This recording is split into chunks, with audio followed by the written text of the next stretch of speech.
오늘은 사람이 무엇이 간대라는 제목으로 하나님 말씀 전하겠습니다. 시편 8편 4절에 사람이 무엇이 간대 주께서 저를 생각하시며 인자가 무엇이 간대 주께서 저를 권고하시나이까. 이게 이제 2020년에 저희 교회의 주제 성구이면서 주제 표어는 사람이 무엇이 간대입니다. 사람이 무엇이 간대는 전문적인 용어로, 신학적인 용어로 인간론을 이야기한다 이 말이죠. 인간론을 이야기하겠다 이 말이죠. 그래서 이제 2020년에는 조직신학적인 인간론을 여러분들에게 매주 마지막 주마다 여러분에게 전파를 하겠습니다.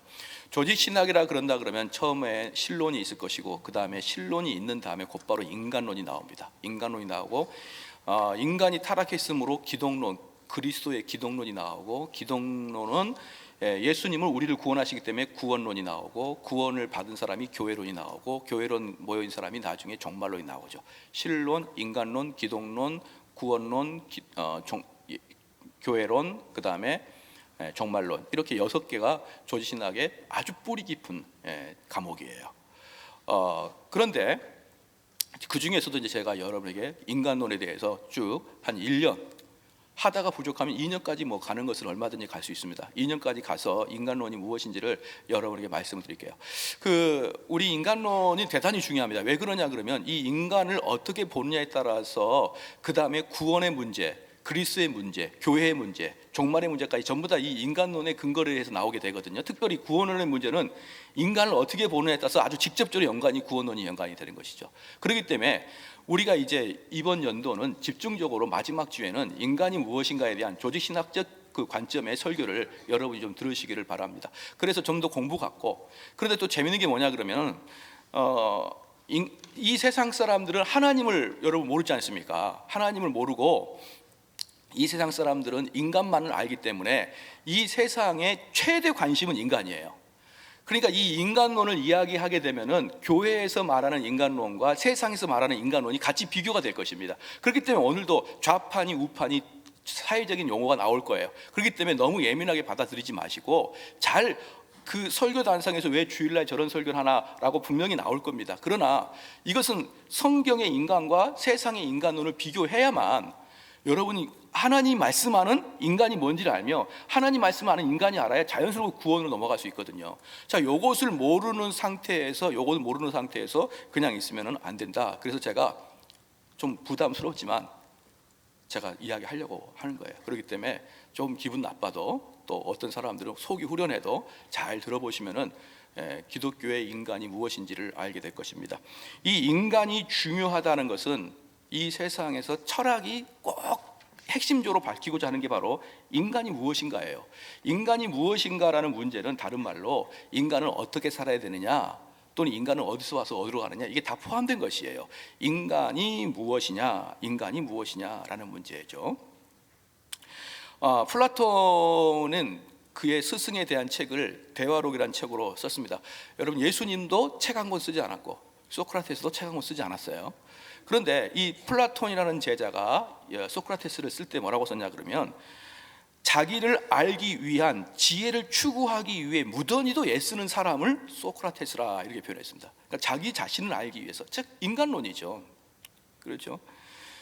그렇기 때문에 이 인간은 모든 사회에서 좀 깊이 세상을 보는 사람들, 사회학, 또는 정신의학, 심리학, 철학, 이런 모든 부서들이 참된 인간이 뭔가를 고민하는 그런 학문들인 거예요. 그런 학문들입니다.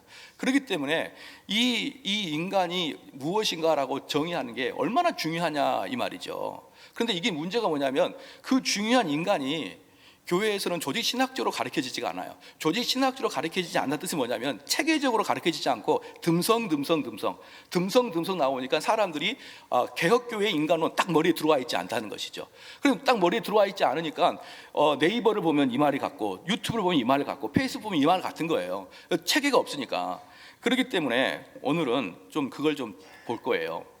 그러면 인간이 뭐냐가 왜 중요하냐 그러면, 여러분 그 도르트 신조의 첫 번째가 뭡니까? 전적 타락이잖아요. 전적 타락. 그렇잖아요. 그러니까 개혁 개혁교회의 시작, 기독교의 시작은 인간을 전적 타락한 존재로 보느냐부터 시작이 되는 거예요. 그러니까 얼마나 중요합니까? 구원에 있어서 시작점이 뭐예요? 전적 타락부터 시작한단 말이에요. 인간의 전적 타락, 인간론부터 시작한단 말입니다. 그게 바로 구원의부터 서정의 시작입니다. 보십시오. 그러면 우리 개혁교회에서는 인간을 전적 타락한 존재라고 봅니다. 전적 타락한 존재는 몇 가지 뜻이냐 그러면, 첫 번째 전적 타락했다, 두 번째 영혼이 죽어있다, 영혼이 죽어있는 거예요. 세 번째는 뭐냐 그러면은 인간은 악하다. 요게 세 가지가 들어있는 거예요. 전적 타락, 악하다, 아니 그 다음에 세 번째가 무능력하다. 인간은 무능력하다. 영이 죽어있으니까 악한 거고, 또 영이 죽어있으니까 무능력하는 거예요. 바로 이게 인간의 상태다, 이게 인간의 상태다라고 이야기하는 게 개혁교회에서 말하고 있는 인간론입니다. 여기에 비해서 모든 세상은 이걸 절대 반대합니다. 이 개혁교회만을 빼고 모든 세상은 이걸 반대한단 말입니다. 그러니까 그들은 영혼이 살았다고 생각하는 거예요. 영혼이 살았기 때문에 내가 비틀려 있습니다. 홍길동이라는 자가 비틀려 있어요. 근데 내 영혼이 살아있기 때문에 내 영혼에다가 충고를 주고, 내 영혼에 권면해주고, 내 영혼을 교육시켜주고, 내 영혼을 채찍질 해주면 홍길동이가 바뀔 수 있다고 생각하는 거예요. 우리 개혁교회는 아무리 권면하고 교육하고 충고해도 바뀌지 않는다, 이게 인간이에요.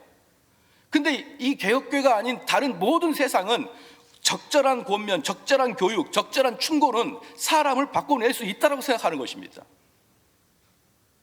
그렇기 때문에 시작 자체가 기독교의 인간관과 세상의 인간관은 전혀 대척점에서 시작이 되는 거예요. 어느 인간론이 인간의 영혼이 죽었다부터 시작하는 경우가 어디 있습니까? 그러면 자연적으로 그 다음 단계가 뭐냐면, 인간이 죽었어요. 그럼 우리가 참으로 변화되려면 어떻게 됩니까? 인간이 할 수 있는 것은 아무것도 없다는 거예요. 하나님이 죽은 것을 살려줘야만 그때부터 이 인간 구실을 할 수 있다는 거예요. 여러분 이해가 되시죠?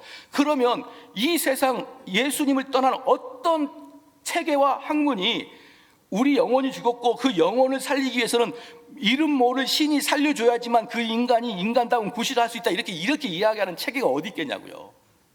아무것도 없다니까요. 아무것도 없는 거예요. 그렇기 때문에 우리가 기독교를 잘 아는 사람들은 이 세상에서 말하고 있는 인간이란 이것이다라고 이야기할 때 저것은 함정이 있다, 저것은 어설픈 것이다, 저것은 동의가 안 된다, 이렇게 자연스럽게 나와야 되는데 이게 여러분 무슨 뜻인지 아시겠죠? 그게 바로 인간의 전적 타락의 뜻이에요. 인간의 전적 타락은 인간의 영혼이 죽어있고, 인간의 영혼이 죽어있는 사람은 무능하기 때문에 아무리 부모, 형제, 처자가 권면하고 설득하고 눈물로 말을 하더라도 나의 본성은 변하지 않는다. 이게 개혁교회고, 개혁교회를 지나서 다른 모든 것들은 적절한 권면과 적절한 교육과 적절한 환경을 만들어준다 그러면 인간은 변할 수 있다, 가능성이 있다, 아직까지는 그게 완전히 죽지 않았다 라고 이야기하는 게 일반 세상입니다. 여러분 이해가 되십니까? 요거부터 우리는 알아야 되는 것입니다. 그래서 이게 바로 이제 인간은 노력과 설득과 교육과 또 뭐 수행과 이런 것으로 변화될 수 있다라고 생각하는 게 바로 인간론의 인본주의의 핵심에 들어가 있습니다. 인간은 죽어 있지 않고 살아 있고, 그래서 적절한 훈련, 적절한 수행은 우리를 더 나은 사람으로 만들어낼 수 있다라고 생각하는 것이 기독교가 아닌 모든 세계가 가지고 있는 것입니다. 그렇기 때문에 이제 이 인간을 어떻게 보느냐에 따라서, 기독교적 관점으로 보느냐 아니면 세속적 관점으로 보느냐에 따라서 이 인간에게 문제가 그대 이제 들어오는 거예요. 그럼 인공수정의 문제는 어떻게 할 것인가? 시험관 아이는 어떻게 할 것인가? 낙태는 어떻게 할 것인가? 안락사는 어떻게 할 것인가? 동성애는 어떻게 할 것인가? 이런 모든 것들, 이런 모든 문제들이 인간론의 문제예요. 이런 모든 문제들이. 그러니까 다시 말씀드리면 지금 한국 사회에서 가장 뜨겁게 핫 이슈가 되는 것들이 다 인간론의 문제를 통해서 다뤄지게 될 것입니다. 그 다음에 어른과 청년의 문제, 보수와 진보의 문제, 기득권과 피기득권의 문제, 사용자와 노동자의 문제, 남녀의 갈등의 문제, 권위주의의 파괴의 문제, 이 모든 것들이 인간론 안에 포함된 문제들이란 말입니다. 인간을 어떻게 보느냐에 따라서 이 문제들을 어떻게 해결할 것인가의 답이 나오기 때문에, 사랑하는 성도 여러분, 너무너무나 우리 현실과 아주 밀접한 그런 설교가 될 것입니다. 그렇기 때문에 때로는 어떤 사람들은 부담도 될 것이고 화도 날 것이고 동의도 안 될 것이고, 또 어떤 사람은 맞다, 그것이다 라고 이야기하는 사람도 분명히 있을 것이에요. 모든 천재들은 이런 인간이 무엇인가에 대한 이야기들을 책으로 쓰고 학문으로 발전시킨 것들이 천재들입니다. 예컨대 도스토옙스키 같은 경우도 인간에 대해 썼고, 사르트르, 까미 이런 사람들도 다 인간이 무엇인가에 대한 자기 나름대로의 답을 찾기 위해서 문학을 했던 사람들입니다.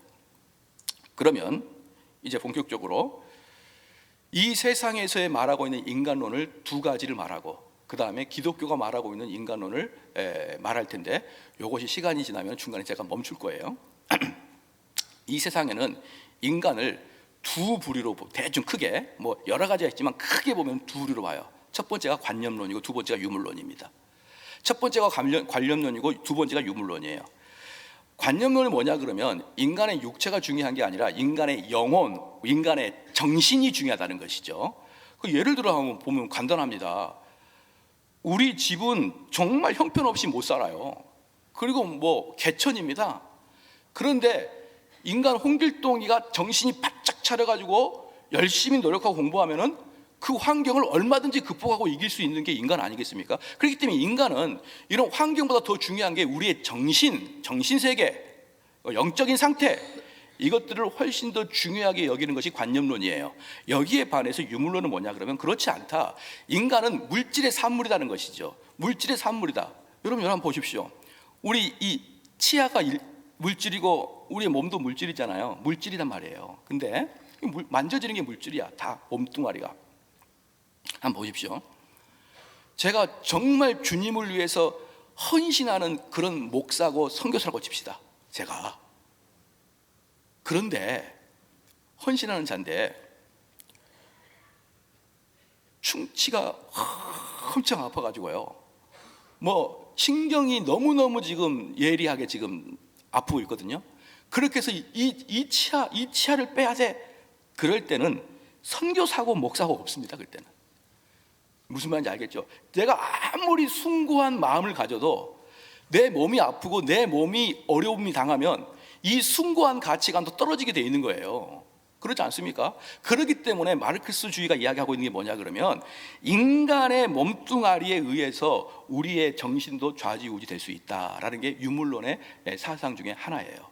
여러분 좀 이해가 되시나요? 유물론 그러면 물질이 최고 영은 안 최고 이렇게 이야기하지 말고 물질에 따라서 정서와 영혼도 따라온다라고 말하는 것이 바로 유물론이었습니다. 그러면 관념론은 이 헬라 철학 사상 이후에 2000년 이상을 유럽 사회의 정신이었고, 유물론은 제가 방금 말씀드렸듯이 마르크스주의로부터 유물론이 나오기 시작합니다. 그래서 제가 마르크스주의를 간단하게 말씀을 드리고 이 마르크스주의에 연관된 신마르크스주의도 간단하게 말씀을 드리고 그게 현대 사회에 대체적으로 많은 사람들한테 스며들어 있다는 것을 제가 보여드릴게요. 자, 이들은 관념과 정서 또는 영혼들에 대해서는 무시를 하기 때문에 이 마르크스주의에는요 하나님의 형상이나 창조주 같은 것은 들어설 자리가 없습니다. 인간을 말할 때 인간은 하나님의 형상이요, 인간은 하나님이 창조하셨고 그리고 나를 다스리는 창조주가 따로 계신다, 이 자체가 마르크스주의는 아예 들어갈 수가 없는 거예요. 그렇기 때문에 그들은요 도덕적 책임이나 윤리적인 지상 명제 같은 것도 마르크스주의에게는 대단히 생소한 내용입니다. 그렇기 때문에 이들은 악이라는 것은 뭐냐 그러면 기독교에서 말하고 있는 악은 뭐냐면 홍길동이가 악하니까 이 악이 세상을 악하게 만드는 거예요. 그런데 이제 이 유물론은 뭐냐 그러면 외부 환경이 나를 악하게 만드는 거예요. 여러분 잘 이해해 주십시오. 관념론은 뭐냐면 내가 악하니까 세상이 악한 건데, 유물론은 뭐냐면 세상이 악하니까 내가 악한 것입니다. 제가 중학교 때 보면은요 아마 여기 있는 부모님도 그런 생각이 있을 거예요. 꼭 사고 친 애들 이제 어머니가 와가지고 선생님한테 그러는 겁니다. 아이고 우리 길동이가 엄청 착했는데 누구를 잘못 만나서 시작? 친구를 잘못 만나서. 어떻게 다 아시네요? 뭐 대한민국 다 공용인가 봐요. 친구를 잘못 만나서 우리 아들이 이렇게 됐습니다. 친구가 누굽니까? 환경. 친구가 누굽니까? 유물. 얘가 나를 타락시킨 거예요. 환경이 타락시키고 교육이 나를 타락시켰고 모든 주변이 나를 타락시켰고, 내 자체가 죄가 있는 게 아니라 뇌가 병들고 내가 죄가 되는 것은 밖에서 나를 죄되게 했다. 이게 유물론입니다. 그 여기에 비해서 기독교는 뭡니까? 내가 타락하고 내가 죄이니까 내가 가는 곳마다 문제가 생기고 내가 가는 곳마다 악해지는 것인데, 여러분 정반대를 이야기합니다. 유물론과 기독교는 정반대를 이야기하는데, 저는 정말 안타까운 게 뭐냐면 기독교인임에도 불구하고 유물론은 듣고 아, 대자 그렇구나, 그렇겠구나. 물론 여기에도 일견 진리는 발견됩니다만은, 기본적으로 여러분들이 그리스도인이라 그러면 유물론적 사관을 딱 들을 때 기본적으로 몸에 아, 이건 좀 아닌 것 같은데 이런 마음이 생겨야 돼요. 그런데 놀랍게도 교회 다니는 사람들도 뭐라고 표현하냐면 그 말을 맞다고 생각하는 거예요. 여러분, 그럼 유물론은 회개 없겠죠? 회개가 없고 무엇이 있겠습니까? 사회 변혁과 사회 혁명이 있겠죠. 그럼 기독교는 뭐가 있겠습니까? 회개가 있겠죠. 전혀 다릅니다. 유물론에 입각한 사람들은 항상 남의 탓을 하게 되어 있는 거예요. 항상 환경 탓을 하게 되는 것이고, 항상 있는 자의 탓을 하는 것이에요. 나를 힘들게 하고 나를 어렵게 하는 것을 저들이라고 말하는 것이 바로 유물론의 핵심인 것이에요. 근데 기독교는 뭡니까? 내가 잘못하고 내가 죄인이고 나 때문에 이 세상이 이렇게 되고 나 때문에 우리 가정이 이렇게 눈물을 흘리고, 그러기 때문에 기독교는 한 사람을 말미암아 회개하게 하고 회개한 다음에 거듭나게 하는데, 이 유물론은 한 사람 말미암아 혁명하게 하고 한 사람 말미암아 사회를 변혁시키게 나가게 되어 있다, 이 말입니다. 이게 바로 여러분 마르크스 사상이에요. 근데 이런 부분에 대해서 성도들이 그것도 일리가 있다 자꾸 이런 식으로 말하게 되면요, 저는 정말 우리 성도한테 묻고 싶어요. 정말 당신들에게는 신앙이 체계적으로 들어가 있느냐, 교리가 여러분을 체계적으로 마음속에 있느냐 묻고 싶어요. 그렇지 않고 이 신앙이라는 것이 그냥 옛날에 이소우바 듣듯이 뭔가 뭐 전설을 듣듯이 그렇게 앉아있고 그 전설만 듣고 있다가 모든 사상은 유물론 사상이 가득 담겨있는 교회 청년들은 엄청나게 많습니다. 엄청나게 많아요. 그런데 문제는 뭐냐면 이 유물론주의가 이 기독교하고 아주 적인 상극인데, 유물론주의가 이게 문제가 발생했습니다. 어땠느냐? 얘네들이 뭐라고 했냐면 결국은 자본주의는 때가 되면은 무너질 것이다 그랬어요. 그런데 문제는 뭐냐면 자본주의 자체적으로 문제가 있었어요. 근데 그게 자기들의 자생적인 노력으로 그걸 보완해서 점점점 자본주의는 커지고 공산주의는 무너지기 시작합니다. 그랬을 때 1920년에, 즉 이 사회에 공산주의가 거의 없어질 때 1920년에 이탈리아의 그람시라는 사람이 나타났습니다. 그람시라는 사람이 네오 막시즘이라고 새로 발표했어요. 네오 막시즘. 이 네오 막시즘 뭐냐 그러면 옛날 막시즘에서 부족한 것을 보완한 유물론 사상입니다. 옛날 막시즘에서 보완한 유물론 사상이에요. 얘네들이 주로 했던 게 뭐냐 그러면요, 인간 소외 문제, 탈인격화의 문제, 개인들의 이기심 등의 문제들에 대해서 휴머니즘 요소로 그것을 변화시켜야겠다라고 말하게 게 네오 막시즘이에요. 다시 말합니다. 인간 소외 문제, 탈인격화의 문제, 개인화의 문제, 이 이기적인 문제들에 대해서 휴머니즘으로 대응해야겠다라고 말한 것입니다. 그래서 이들이 말하는 게 휴머니즘입니다. 휴머니즘. 휴머니 영어로 뭡니까? 인간입니다. 그렇기 때문에 제가 지금 네오 막시즘이 이야기하는 거 들으면 깜짝 놀랄 거예요.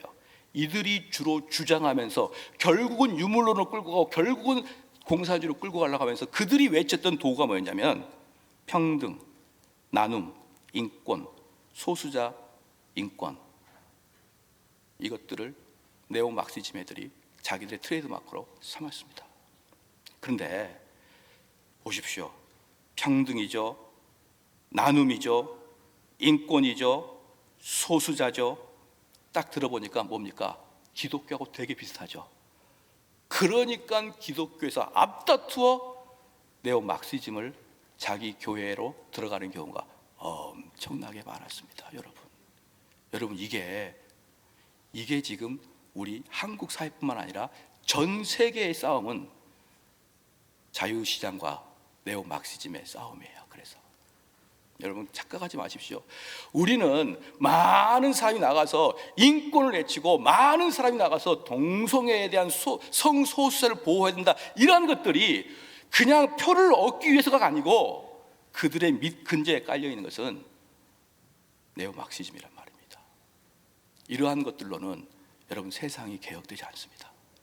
여러분 이런 것은요, 하나를 강조하면 하나가 싫어하게 되고 반대를 강조하면 반대가 또 싫어하게 되는 거예요. 그러니까 자본주의를 너무나 강조를 하게 된다 그러면은 사회에서 뒤처져 있는 사람이 너무 힘들고, 그 다음에 이 공산주의를 너무 강조한다면은 있는 자들이 너무 힘들어지게 되는 이 사회 구조.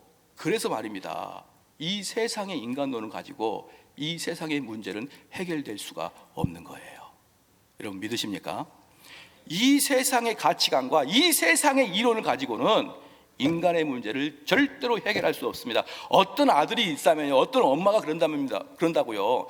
우리 어떤 엄마는 큰 아들이 우산 장사고 둘째 아들이 집신 장사하면은 비 올 때는 둘째 아들 때문에 힘들고 햇빛이 짱짱 내리쬐면은 큰 아들 때문에 힘들다고 하듯이, 무엇이 하나가 좋으면 무엇이 힘들고 무엇이 좋으면 무엇이 힘들게 돼 있는 거예요. 그런데 기독교의 인간론만이 이 세상을 치유할 수가 있는 것입니다. 사랑하는 성도 여러분, 저는 우리 성도들한테 간곡하게 부탁드리고 싶은 것은, 이 세상의 사상을 받기 위해서 여러 가지 SNS나 네이버나 유튜브를 보지 마시고 차라리 제가 가리키는 개혁주의 인간론을 배우시는 게 훨씬 낫습니다. 그러지 않으면요, 우리 성도들은 둘 중에 하나에 딱 들어가 가지고 서로 말만 안 하지 속으로 으르렁 거리고 있다는 건 누가 모를 것 같습니까? 서로 으르렁 거리고 있는 거예요. 우리는 표대는 주님인데 주님 밑에 있으면 서로 으르렁 거리고 있는 거예요. 여러분, 이게 어떻게 교회가 될 수 있습니까? 그래서 모든 교인들은 네가 나한테 맞춰라, 너가 나한테 맞춰라가 아니라 모든 사람이 개혁교회 인간론으로 맞추고 개혁교회 신앙으로 맞춰서 이 교회가 하나 되기를 주님 축원합니다. 바로 그것이 문제였어요. 그래서 뭐 인권이니 평등이니 평화니 나눔이니 성소수자니 이런 것들을 주장할 때 이렇게 생각할 수 있어요. 목사님, 저는 저 A라는 당을 좋아하는데 그 A라는 당이 동성애를 합법화 시키려고 그럽니다. 그러나 A라는 당을 찍고 그리고 나서 동성애 합법화는 못하도록 막으면 안 될까요? 여러분, 그들이 동성애를 지지하는 이유는 그냥 동성애를 지지하는 게 아니라 근저에 깔려있는 사상이 동성애를 지지하는 쪽으로 갈 수밖에 없는 사상을 가지고 있는 것을 여러분 아셔야 됩니다. 그러면 이제 이 세상에는 그런 겁니다. 관념론은 무엇이 문제입니까? 지나치게 육체와 지나치게 현실을 부정하는 게 관념의 문제면, 유물론의 문제는 뭡니까? 지나치게 물질, 환경, 주변 이런 것을 강조한 나머지 자기 개인의 책임, 개인의 죄의 문제, 개인의 성숙의 문제, 자성의 문제 이런 것을 잘 보지 아니하는 그러한 상태가 돼버리고 마는 것입니다. 그러면 이제 우리가 기독교적 인간관을 볼게요. 한번 봅시다. 시편 8편 4절 5절을 제가 읽겠습니다. 사람이 무엇이간데 주께서 저를 생각하시며 인자가 무엇이간데 주께서 저를 곤고하시나이까. 저를 천사보다 조금 못하게 하시고 영화와 존귀로 관을 씌우셨나이다. 자, 여기서 여러분께 한번 묻겠습니다. 요즘에 한참 뜨고 있는 게 AI 인공지능입니다. 인공지능이에요. 얼마 전에 이세돌이가 바둑에서 져버려가지고 세상이 깜짝 놀란 인공지능. 이 질문은 이겁니다. 인공지능이 점점 진화해서 궁극적으로 인공지능이 인간을 지배할 수 있을까요? 없을까요? 시작. 물론 아무런 사전 지식이 없는 여러분에게 묻는 것 자체가 신뢰인 걸 알고 있고 답을 기대하는 건 아니에요. 그럼 잘 보십시오. 많은 고민을 하고 있으나 이 AI가 점점 발전하다가 더 이상 바둑은 이 세들한테 배울 필요가 없어요. AI가 그냥 가르쳐주면 됩니다. 그러면 이 AI가 결국은 인간 세계를 지배할 수 있지 않을까요? 모든 분야에서 인간보다 월등한데요. 예컨대 만약에 목사님이라 그래도 저보다 AI의 모든 성경을 다 집어넣어버리면 그는 그냥 다 뽑아낼 건데, 그렇기 때문에 인간을 AI가 지배할 수 있다라는 공포심은 있어요. 그런데 잘 봐보십시오. 5절 말씀에 저를 천사보다 조금 못하게 하시고 영화와 종기로 관을 씌우셨다. 못 쫓아옵니다. 아무리 AI고 AI 할아버지라 그래도 못 쫓아옵니다. 왜? 하나님이 우리를 천사보다 조금 못한 존재로 만드셨고, 할렐루야. 천사보다 조금 못해요. 조금. 그리고 조금 못할 뿐만 아니라 우리 인간에게 영화와 종기로 관을 씌우셨기 때문에 절대로 AI가 인간을 넘어서지 못합니다. 이게 아무것도 아닌 것 같지만요, 모든 피조물은 다 넘어설 수 있어요. 그런데 인간만큼은 불가침지역입니다, 여러분. 불가침지역이에요.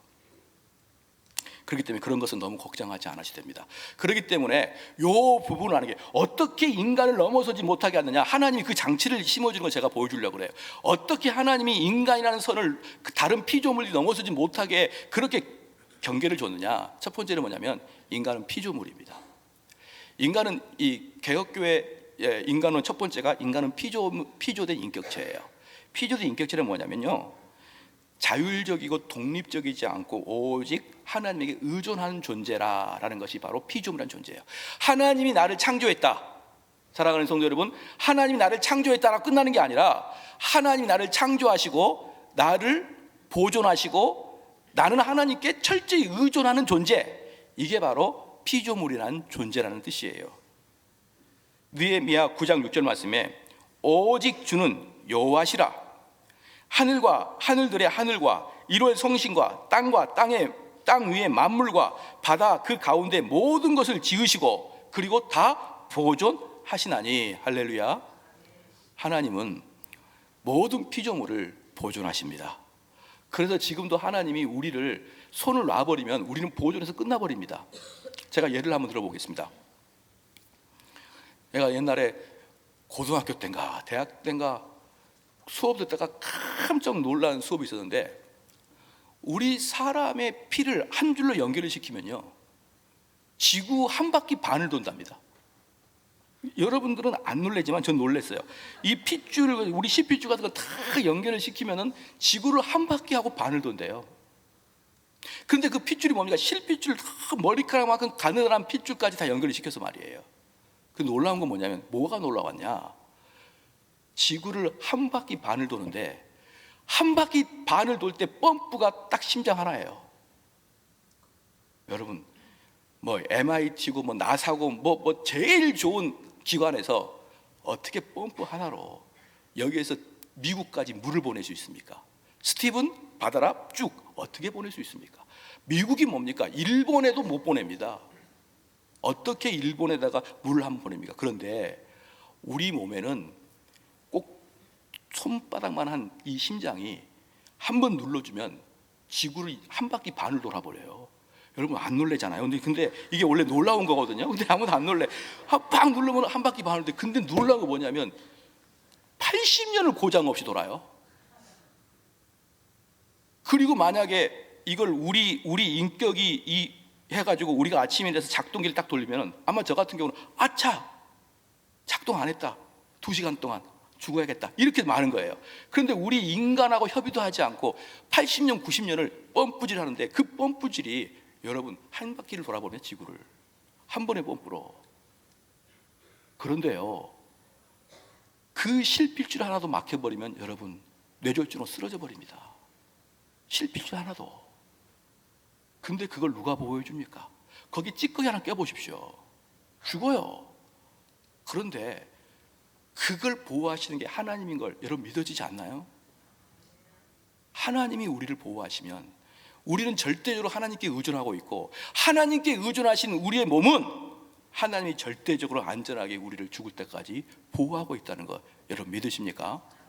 바로 이게 느헤미야가 말하고 있는 것이, 만물과 바다와 그 가운데 모든 걸 지으시고 다 보존하시나니라는 바로 의미인 것입니다. 그래서 우리도 지금도 뭐 잘났다고 그러는데 아니에요. 하나님이 툭 해버리면 안 됩니다. 아마 여기 있는 우리 개혁교회 출신 목사님들은 알겠지만, 옛날에 우리 개혁교회 단에 정말 훌륭하신 교수님이 계셨어요. 교수님이 계셨는데 그분이 딱 풍을 받고 한쪽이 딱 마비되니까 그 아름다운 수업도 안 듣고 싶더라고요. 너무너무 좋아요. 너무너무 깊습니다. 너무너무 인격적으로 훌륭합니다. 그런데 딱 반이 마비되니까 그래서 하나님께 하면 침을 흘리시는데 못 듣겠어요. 곧바로 은퇴했습니다.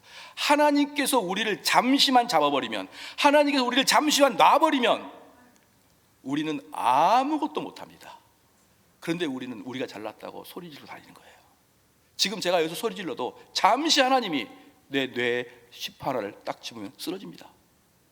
근데 우리는 그것도 모르고 큰 소리 떵떵 치고 다닙니다. 이 세상 내가 살아가느냐, 이 세상 내가 개척하느냐 떵떵거리고 사는데 하나님 뭐라고 하십니까? 야, 웃기지 마라. 너는 내 손에 달렸다. 할렐루야. 이게 하나님의 피조된 자, 전적으로 하나님께 의존된 자, 이게 기독교 인간론의 첫 번째입니다. 그래서 사도행전 17장 25절 그 다음에 28절에 사도 바울이 아테네 사람들한테 이렇게 말합니다. 만민에게 생명과 호흡과 만물을 친히 주시는 자. 28절에는 우리가 그를 힘입어 살며 기동하기도 한다라고 했습니다. 그러니까 우리가 살아가는 모든 것들이 하나님에 의해서 숨쉬고 기동하며 심지어 손가락도 움직이는 것이 하나님의 보존하심, 하나님의 지키심, 모든 피조물들이 하나님께 전적 의존하심, 여러분 믿으십니까? 이게 개혁교회에서 인간론의 첫 번째입니다. 첫 번째. 그럼 두 번째는 뭐냐면, 그런데 또 문제가 생깁니다. 바로 이 부분이 문제예요. 그럼에도 불구하고 두 번째, 인간은 자율 존재입니다. 자율 존재예요. 그러니까 인격체라는 그 자체, 인격이라는 그 자체에는 뭐가 포함되냐면 자유가 포함되어 있어요. 만약에 자유가 없는 것은 얘는 인격이 아니라 로봇입니다. 얘는 프로그램화 되어 있는 대로 움직이게 되어 있는 것이에요. 그러면 자율이라는 것은 뭐냐 그러면 자기 스스로 목적을 세우고 자기 스스로 독립성을 가지고 자기 스스로 결단하고 자기 스스로 일을 해야 됩니다. 사랑하는 성도 여러분, 제가 2020년에 우리 교회의 표를 뭘로 할까 곰곰이 생각했어요. 내가 인간론을 가르쳐야겠다. 우리 교인들에게 인간론을 1년 동안 또는 2년 동안을 잘 가르쳐야겠다라고 자율적으로 독립적으로 자원하는 마음으로 제가 결정한 거예요. 누구도 저한테 억압하지 않고 누구도 저에게 신호주지 않았습니다. 제 스스로가 이것을 우리 교인에게 가르쳐야겠다라고 마음먹고 그것을 지금 결정하고 지금 달려가는 것입니다. 그렇기 때문에 인간은, 기독교의 인간에는 두 가지가 같이 있는 거예요. 하나는 피조물로서 인간, 하나는 인격체로서 인간입니다. 좀 이해되시죠? 피조물로서 인간은 뭐냐면 절대 의존이에요. 인격체 인간은 뭐냐면 자율성입니다. 그런데 이 두 개를 섞어서 설명이 안 되는 거예요. 어떻게 절대적 의존하는 자가 어떻게 자율을 할 수 있으며 어떻게 자율적인 자가 절대적 의존을 할 수 있습니까? 이 두 개는 사랑하는 성도 여러분, 신비적 연합입니다. 신앙에는요, 신비적 연합이 대단히 많아요. 예수 그리스도의 인성과 신성의 연합, 그렇죠?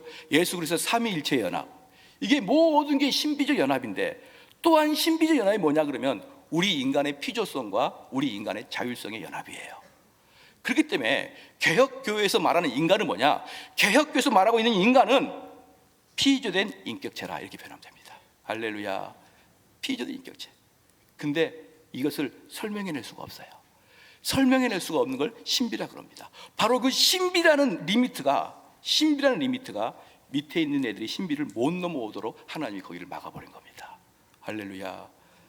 그게 바로 AI도 모든 피조물도 인간을 넘어설 수 없는 이유가, 인간은 신비적 존재로 하나님이 만들어 놨거든요. 인간은 신비적 존재예요. 그렇기 때문에 유물론자들처럼 인간은 육적인 것을 강조를 두거나 관념론자처럼 인간을 영적인 것을 관념을 두는 게 아니라, 이런 식으로 하나를 극단적으로 강조하는 게 아니라, 인간은 자율적인 존재요, 피조물로서의 복합적으로 인간을 바라봐야 된다라고 하는 것이 바로 개혁교회 인간론입니다. 자, 이것은 신비인데요, 방금 말씀드렸듯이 피조물로서의 인간은 절대적으로 하나님께 속해 있고, 하나님을 떠나서는 손가락 하나도 움직일 수 없고, 우리는 다 흙에 불과하고 우리 하나님은 토기장이다 라고 말하는 게 인간을 피조물로 보는 것이고, 인간을 인격체로 보는 것은 뭐냐 그러면 독립성을 가지고 우리의 결단으로 우리의 삶을 설계하고 나아가야 된다라고 말하고 있는 것입니다. 그럼 왜 그렇게, 목사님, 저는 옛날에 설교하면요, 우리 성도들이 저한테 그럽니다. 뭐 아는 것처럼 와가지고, 목사님 왜 설교를 이랬다 저랬다 합니까? 언제는 이렇게 얘기했다가 그 다음에 또 반대로 이야기하고, 왜 그럽니까? 사랑하는 성도 여러분, 예를 들어서 제가 인간의 피조성을 강조할 때는 절대 의존을 강조하겠죠. 하나님께 쓰러지라고 강조하겠죠. 그 다음에 피조물의 인간의 인격성을 강조하면 열심히 노력하라, 믿어라, 그렇게 하겠죠. 그런데 그게 두 개 다 성경에 나와요. 성경에. 그러니까 한때는 피조성을 강조할 때는 꼭 우리가 로봇처럼 하나님이 우리에게 은혜를 주셔야지만 우리가 움직일 수 있습니다. 꼭 로봇처럼 하나님 우리를 인생의 계획을 해 주셔야 그 길에 갈 수 있습니다. 하나님 나를 여기 이끌지 않으면 올 수 없습니다. 이렇게 피조성을 강조하다가 또 어떨 때는 여러분 두 손을 잡고 주님 붙잡으시고 주님께 애달피 기도하시고 말씀 읽으시고 주님께 헌신하십시오라고 또 일때는 얘기하고, 왜 목사는 이렇게 얘기합니다. 사랑하는 성도 여러분, 성경이 이렇게 나오니까 그래요. 이렇게 나오니까 보십시다. 피조물 로마서 9장 21절에 하나님은 토기장이요 나는 진흙이다 라고 말해요. 이게 피조물이죠. 로마서 9장 21절 나옵니다. 그럼 인격체로서 뭐가 나옵니까? 여호수아 24장 15절 말씀에 너희 섬길 자를 오늘 택하라는 거예요. 누가? 내가. 너희 섬길 자를 오늘 택하라. 고린도후서 5장 20절에 그리스도를 대신하여 우리가 너희를 권면하노니 하나님과 화목하라는 것입니다. 옛날에 제가 많이 그런 얘기 해드렸잖아요. 옛날에 이제 이 피조성을 이제 이 세상에는 인격체를 많이 강조합니다. 인간론에. 근데 교회, 특별히 장로교회는 피조성을 많이 강조해요. 그래서 어떠냐면 여러분 우리가 이번에 전도대회가 있는데 우리 전도합시다. 이제 이렇게 이야기하면은 이제 집사님이 딱 일어나가지고 뭐라고 기도한다고요? 주님, 우리는 할 수 없사오니 주님의 역사를 눈으로 보게 하여 주소서. 그 말이 맞는 것 같기도 한데 뭔가 아닌 것 같기도 하고, 주로 교회에서는 피조성을 강조해서 오히려 인격적인 인간성을 덜 강조합니다. 근데 세상에는 거의 피조성을 인정하지 않고 인격적인 걸 강조합니다. 근데 우리 교회에서는 두 개 다 똑같이 강조됩니다. 할렐루야. 우리 예수님이 완전한 하나님이시고 우리 예수님이 완전한 인간인 것처럼 여러분 완전한 피조 세계고 여러분 완전한 인격체예요.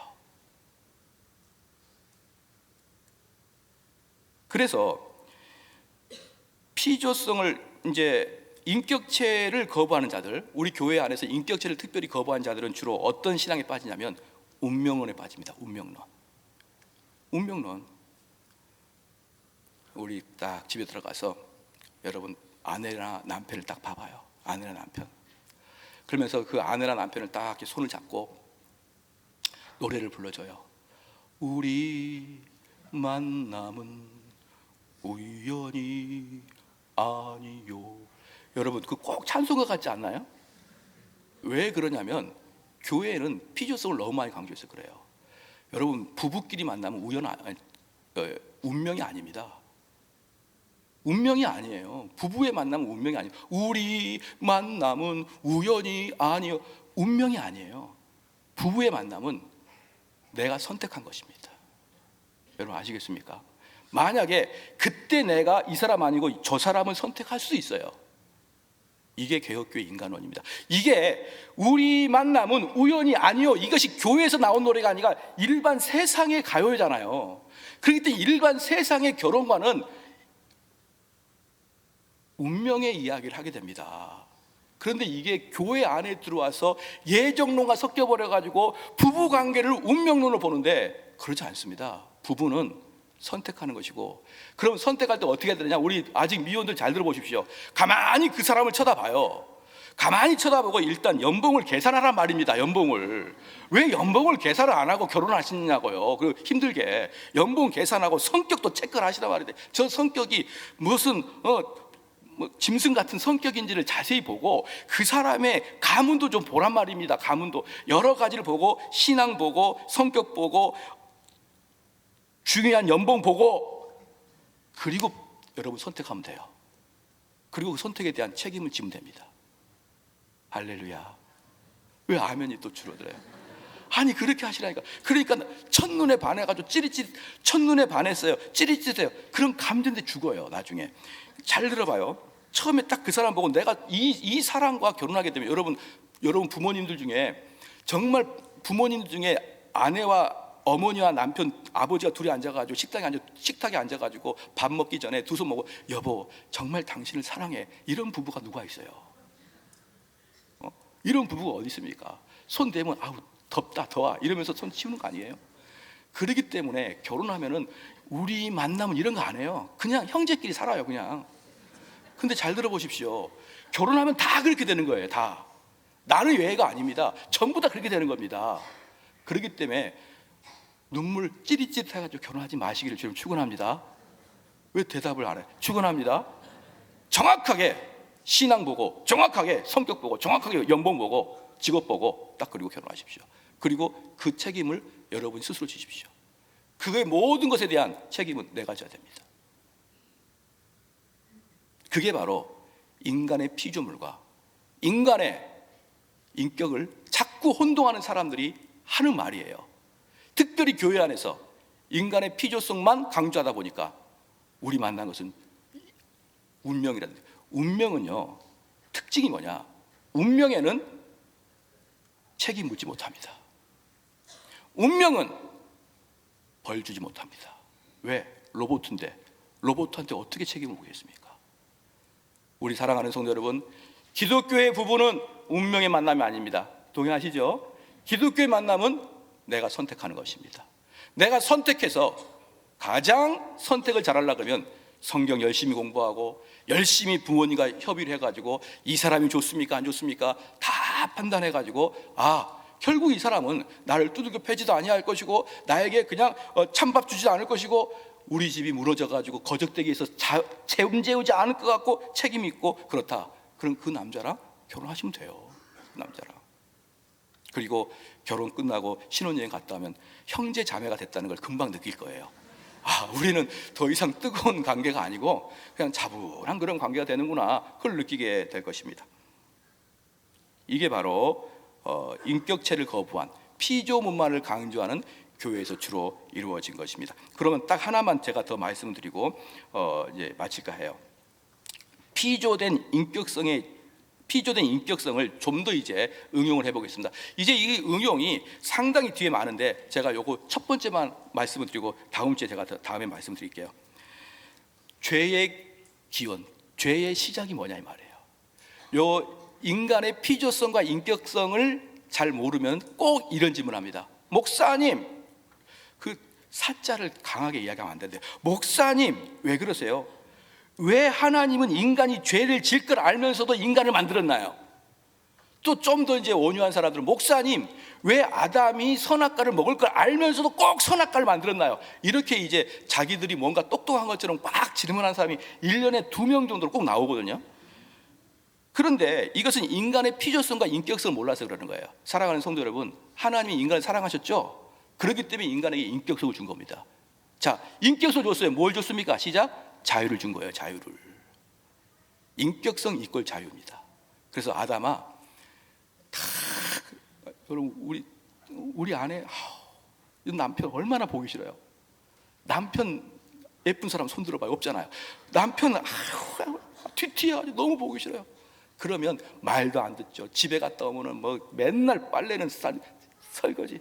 그러면 정말 말 잘 듣는 로봇 하나 만들면 어때요? 집에 갔다 오면 모든 걸 청소해놓고 왔다 오면 안마해주고. 근데 그 로봇한테 사랑을 못 느끼죠. 왜? 걔는 인격체가 아니니까. 인격체라는 것은요 로봇은 아니에요. 지금 무슨 말이냐? 인격체는 다른 말로 나랑 싸울 수도 있는 존재가 인격체예요. 인격체는 다른 말로 나를 성질나게 하는 게 인격체입니다. 인격체는 다른 말로 나에게 죄를 짓는 게 인격체예요. 왜? 자유롭게 나를 사랑해야 되니까. 그게 인격체입니다. 그러면 사랑하는 성도 여러분, 하나님이 인간을 사랑해서 인격체를 줬습니다. 아담에게. 그 다음에 뭡니까? 네가 자유롭게 이제 나를 섬겨라, 이거예요. 그렇기 때문에 인간은 얼마든지 죄를 질 수 있도록 하나님이 허락해 준 겁니다. 왜? 그게 인격체니까. 만약에 하나님이 인간의 죄를 짓지 못하게 하면 그 로봇이고, 그건 사이버고, 그건 AI죠.